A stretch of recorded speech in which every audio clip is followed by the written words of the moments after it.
I just start off by telling you a little bit about my own background. So I've been a business owner for 18 years. I started out as a productivity consultant and a certified business coach. And about 10 years into that business, I was getting a little bit frustrated because, let's see, there we go. There were my two shingles that I hung out. And I was getting a bit frustrated because I had as many clients as I could handle, but my income was not where I wanted it to be. So what do you do with that when you're working as hard as you possibly can? It's a service profession. You have to show up to get paid. So I was a bit frustrated, and I was actually looking for ways that I could leverage my time. And I was trading time for money. I didn't have more time to trade, and I also didn't have any paid. When you're a business owner, many of you have learned this, you don't get paid vacation or paid sick time. If you don't show up, you don't get paid. And no retirement unless you're creating that for yourself. So those were my circumstances at the time. Now also, at this time in my life, my husband and I have one daughter. We've been married 32 years. We have one daughter. She's 27 years old. And at this time in my life that I'm talking about now, she was headed off to college. You call it uni here? Okay. She was headed off to uni. And she was headed to Minnesota. I live in Seattle. And that's about 1,500 miles away. And I don't know what that is in kilometers, but it's a long ways away. And my husband and I really had a tough time because we were very close to our daughter, and she was our only child, and we were empty nesters overnight. On top of her leaving home, 2 days after she left, my mother called. I have a younger brother who had been a cocaine addict and an alcoholic since he was about 18, and I had been praying for years that my mother, who was his enabler, would be ready to do an intervention. And she was never ready until 2 days after our daughter went to college. Wonderful timing, right? I'm like, God, you have a great sense of humor here. So I went into a pretty deep depression between missing our daughter, and the intervention did not go well, and it was just a mess of a time. And I had this full practice, and yet I wasn't even wanting to get out of bed to serve my clients. And I got a phone call from a friend of mine who knew that I was having a tough time, and she was calling to see how I was doing. And I cried on her shoulders, had a good pity party for myself for about 10 minutes. And then I said, "How have you been?" And this woman's daughter had committed suicide 3 years prior, so I had had a 3-year period of time where I had helped her through a very, very rough time, and now it was my turn. Well, she started telling me about this greeting card company called Send Out Cards, and I thought, wow, this woman's out selling greeting cards now. Something is really wrong. But she said, no, I want to show you. And so I had her show me, and she helped me send a card to my husband. And when I sent it, I said, wow, I really like this. But this is the thing that was the most powerful that she did. She said, I want you to promise me that for the next 7 days, the first thing you do, you get up and you send a card of gratitude to someone you care about. Will you promise me? Not feeling very grateful. Yeah, I guess I could do that. And so I did. In the next 7 days, I dragged myself out of bed, dragged myself downstairs into my office, slump into my chair, and sit there and think, what am I grateful for? And each day, I thought of someone that I was grateful for eventually, and I sent him a card. Felt a little better. By the end of 7 days, my depression had lifted, and I came to learn just how powerful gratitude is in our lives. And no matter what's going on, we all have something we can be grateful for. And what we focus on is what expands in our life. What we send out comes back. And so we're going to be talking about that today. I want to move this over to a little bit more of a business application, because I know the title of this is How to Double Your Business in a Year, and in fact, this is all related. So some statistics. Number one reason that customers don't come back is that they forgot about you. They might know, like, and trust you, but if they don't remember you when they're ready to make a buying decision, it doesn't matter, okay? Number two, 95% of your happy customers, and I'm going to use customers and clients interchangeably here, 95% will buy from a competitor on impulse. If that person just happens to be in their face at the time that they're ready to make a buying decision, even if they really like you and they've built a relationship. Ask real estate agents about this one. Spent months with people. Anybody know any stories about that? I've talked to real estate agents who say, I spent all this time taking them around, building a relationship, and then they ran into someone at an open house and they just bought the house.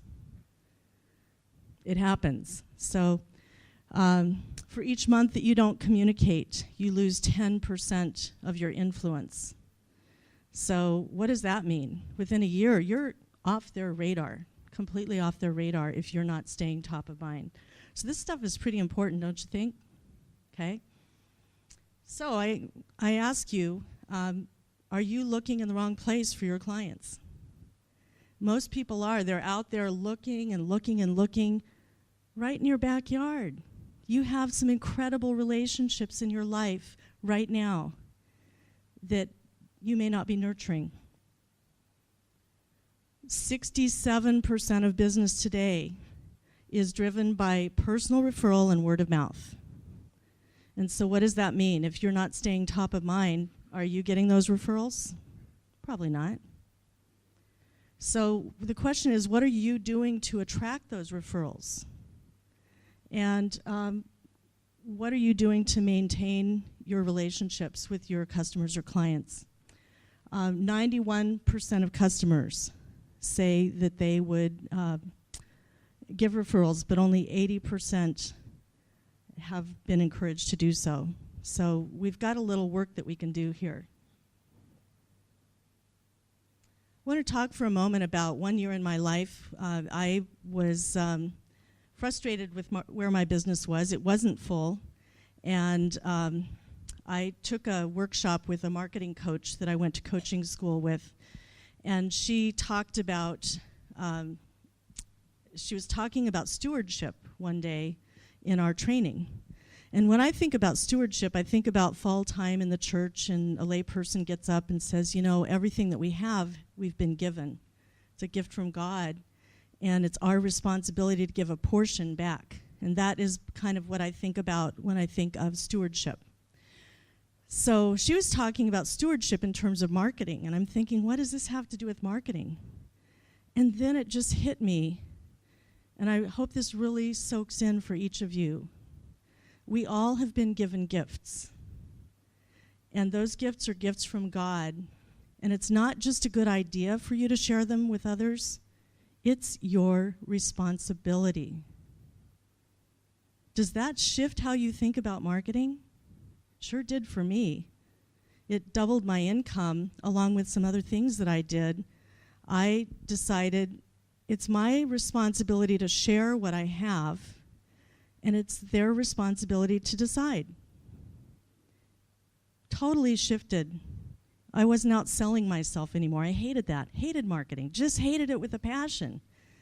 And that was because my thinking of marketing was I have to go out and sell myself.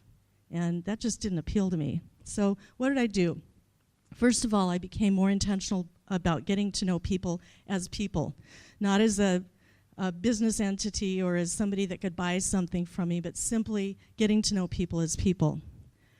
Secondly, I made them feel valued, and I did that by expressing encouragement and congratulations, saying happy birthday, whatever I could do to value them as a human being, whether we did business together or not.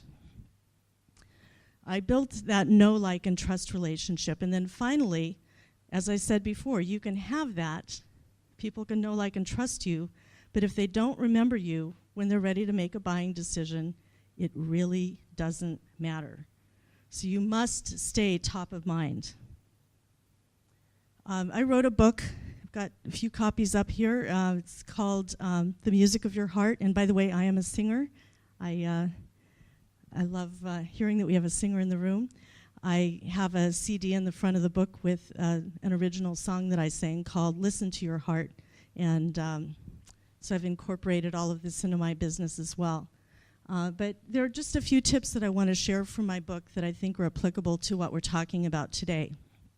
First of all, if you want to be more successful, be networking with people who are stretching you a bit. If you're with people who are doing what you're already doing, you're not stretching yourself. And so you want to stretch yourself. Spend some of your time with people that you aspire to be like. That's going to help you to grow and is so important. And so also collect and record contact information everywhere you go. It's important for you to collect that, because how can you send a birthday card or something like that if you don't have that information? And by the way, many people's business cards today do not have their mailing address on it. So sometimes you have to ask for that.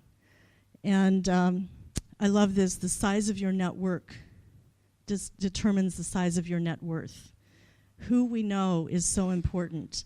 And not just that we know them, but that we cherish those relationships and we're building those relationships. So there's value there, whether they do business with us or not. So this is something that I created. It's a blank business card. I carry these with me everywhere I go. I've got them in my purse right now. And no matter where I go, I have a blank business card, because I'll ask people, hey, can I get your contact information? By the way, put your birthday down. Don't need the year. But put your birthday down, because I like to send birthday cards. And they may not have anything to write with. I always carry a pen. And they may not have anything to write on. I always have this with me. So, and then before we part, I like to look at this and make sure that I can read it. I love this sign that I found on the internet. Evaluate the people in your life, then promote, demote, or terminate. You are the CEO of your life. And that is so important. There may be people in your life who are toxic, who are not supporting you and you're moving ahead. Now, there are times when we're serving others that we choose to be with toxic people because we're showing up in service to them.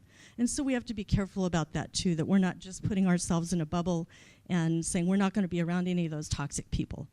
But in terms of networking, when you're networking, you want to be very careful who you let into your life, because the people you spend the most time with have a tremendous impact on your life and the way you think. And the way you think affects everything. So I said this before, it doesn't matter how much people know, like, and trust you. If they don't remember you when they're ready to make a buying decision, it just doesn't matter. So very important to remember. And the question again, how are you staying top of mind? I love this quote from Maya Angelou. She once said, people will forget what you said, people will forget what you did, but people will never forget how you made them feel. And isn't that what it's all about, really?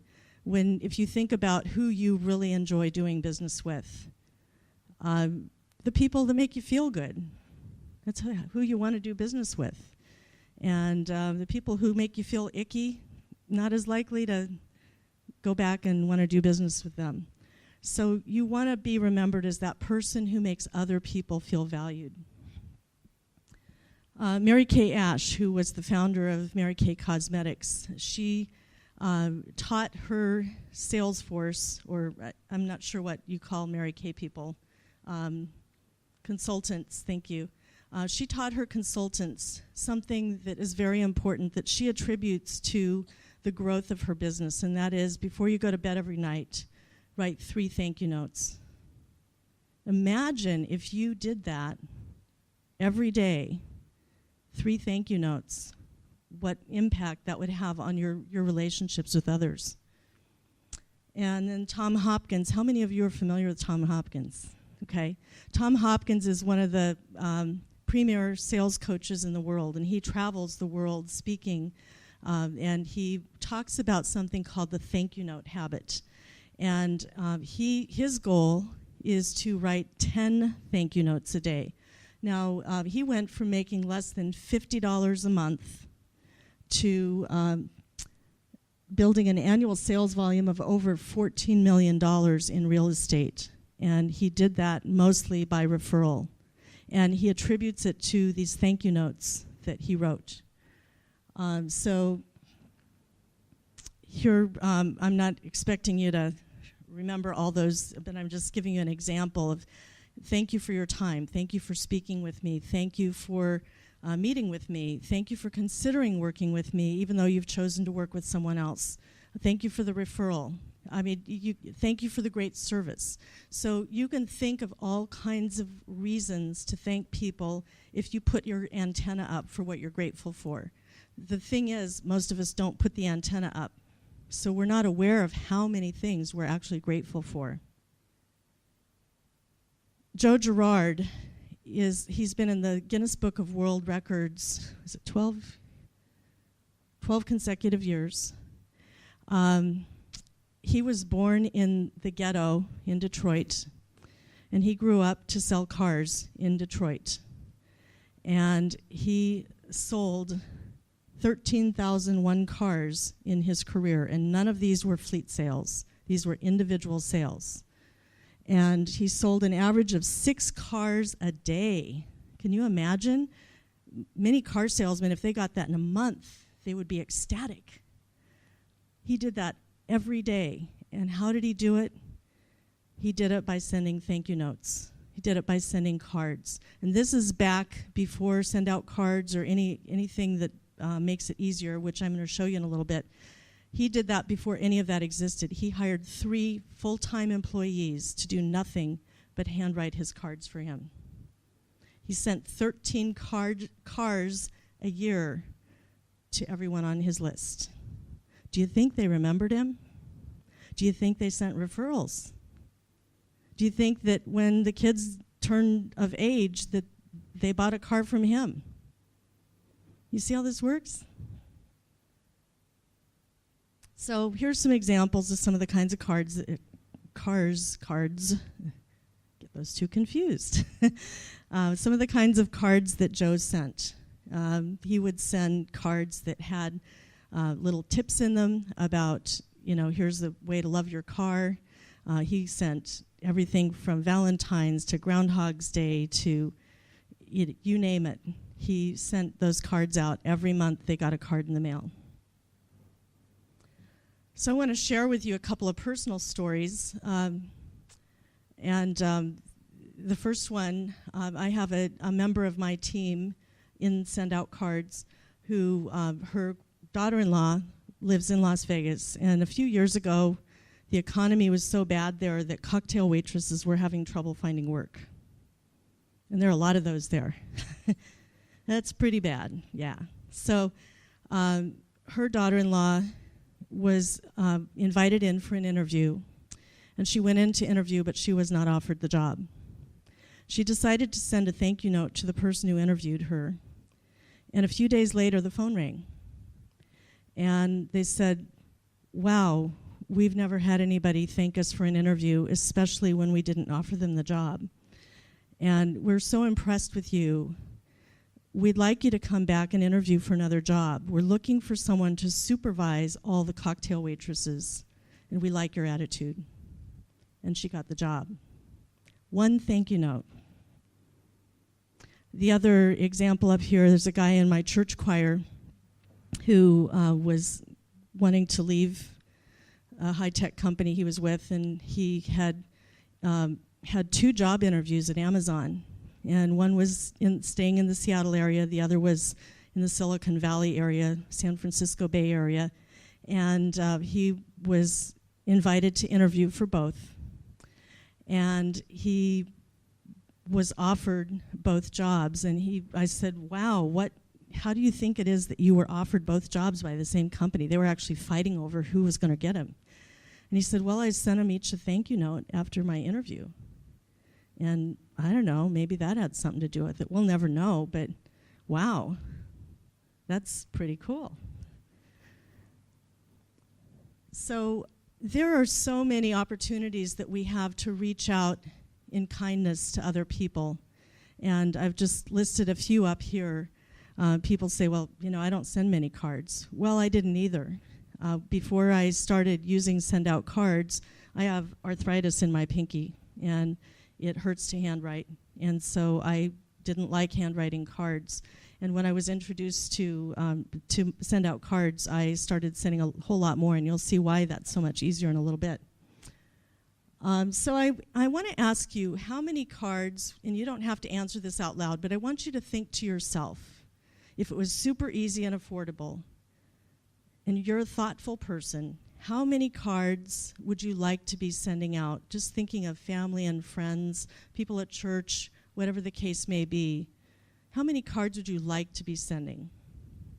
And then next, I want you to ask yourself, how many cards do I need to be sending for business purposes so that I can build those relationships and stay top of mind? And those are two very different answers, what you'd like to do, what you really need to do to stay top of mind. And I often hear, well, yeah, Kathy, I'd love to do that, but I just can't afford it. Well, my response is you can't afford not to. Because if you are not staying top of mind, someone else is. And some customer retention information here. It costs 10% what it costs to acquire a new client. It's 10% of the cost. 5% improvement in customer loyalty yields anywhere from 25 to 85% in improving your bottom line. Now that's quite a range, and that is because I don't know what your business is, and if you sell 5-cent widgets versus large ticket items, that can really have an effect on that. But the point being that if you aren't getting repeat business and referrals, you're putting a lot of money into attracting people up front, and then it's not continuing. And wouldn't it be nice to not have to work so hard on the marketing end and have that continue? So 62% of your customers are not taking advantage of all the products and services that you offer. They might have bought one thing from you, but are they aware of some of the other things that you're offering? And if so, are they remembering that when they're ready to buy? And if you're not staying in touch, chances are they aren't. So number one reason that customers leave, perceived indifference. You might care about them, but if they don't feel like you care about them, it's really easy to leave. And I'm going to just take insurance, for example, because I get a lot of things in the mail from different insurance companies saying, we can save you money on your car insurance. Well, if I have no allegiance to my agent that provides my car insurance, it's going to be a lot easier for me to look at the comparison and switch if the price is a little different. If I have a relationship with that person and I know that they really care about me and they're going to take good care of me if anything happens, I may not even open the envelope.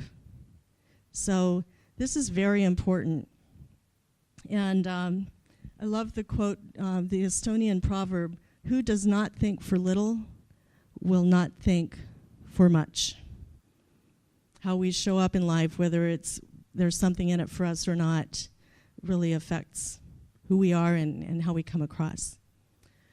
We're running out of time, and I'm gonna go through this because we don't have time to do it. But I do think this one is important. A well-maintained network of just 100 people can lead to millions of dollars in business. And why is that? Because those people know people who know people, and when you stay in touch with them, that it has a multiplying effect.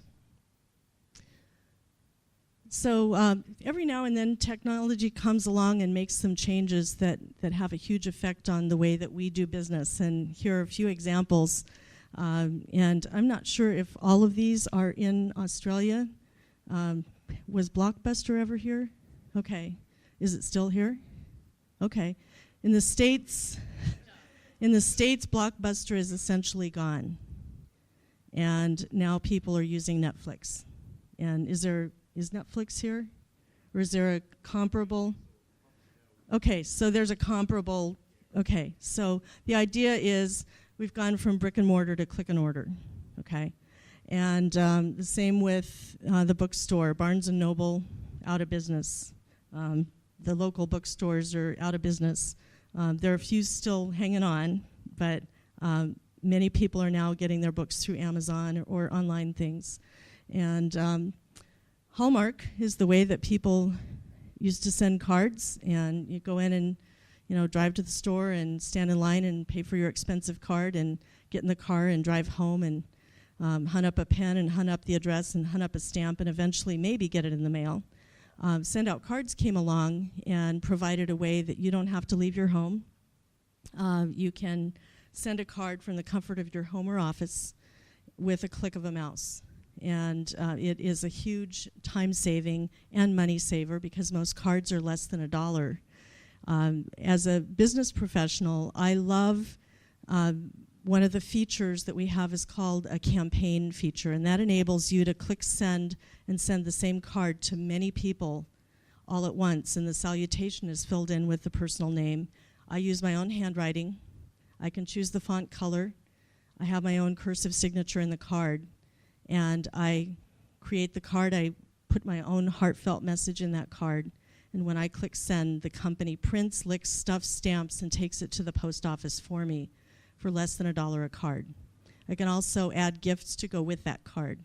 So it's a pretty incredible way to stay top of mind. I'm going to fast forward here too. This is a real estate agent friend of mine on the east coast of the States, and she created a 12-piece campaign. What that means is a card a month for 12 months. A postcard. Postcard was 31 cents plus the stamp, okay? And she triggered that campaign so that once a month it went out to 240 people. And she didn't have to lift another finger. And her business skyrocketed because once a month they were getting cards from her. And I think the coolest thing about her cards is that her cards were about giving back to the community. I think I have an example here. This one was a coat and blanket drive. I'll be in your neighborhood on Saturday. If you have clean and gently used coats and blankets, put them on your front porch, and I'll be by to pick them up to donate to the local whatever. She did the same thing in December for Toys for Tots. Put a new toy on your front porch, and I'll be by to pick it up. And her postcard said nothing about real estate. It had her name, and it might have said your friendly real estate agent or something. But basically there was no mention of call me, I love referrals and all that. It was just a way of staying top of mind and doing good for the community. And she did that for 12 months, and she said her business absolutely skyrocketed. I'm going to go through, just show a couple of examples of how I use cards, and then we're going to wrap up. I go to a lot of networking events, and when I meet someone, I send them a card, and you can see the card up here. It says, great to meet you, first name. The system autofills that first name. So if I'm sending this to Wes, it's going to say, great to meet you, Wes. And then in the card on the right, it says, hi, first name. It's going to say, hi, Wes. And I send that, and then I immediately go in and I edit it before it gets printed to fill in what I want to say, because I don't want that to be a cookie-cutter message. When I meet somebody, I want to say something personal. But the rest of the card I created once. It takes me about 1 minute to send this card out. And I can't even begin to tell you how many people come up to me all the time and thank me for reaching out to them and saying something nice to them after I met them. And I never say anything unless it's sincere. Here's another one. This was a just because card. I thought this was really cool. Decided I wanted to share it with other people. It was an internet thing, Stand By Me, performed worldwide by a whole bunch of musicians all at the same time.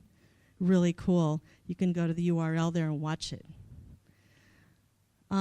This is another favorite card of mine, the tangled whale. This whale was going to die, humpback whale off the coast of San Francisco.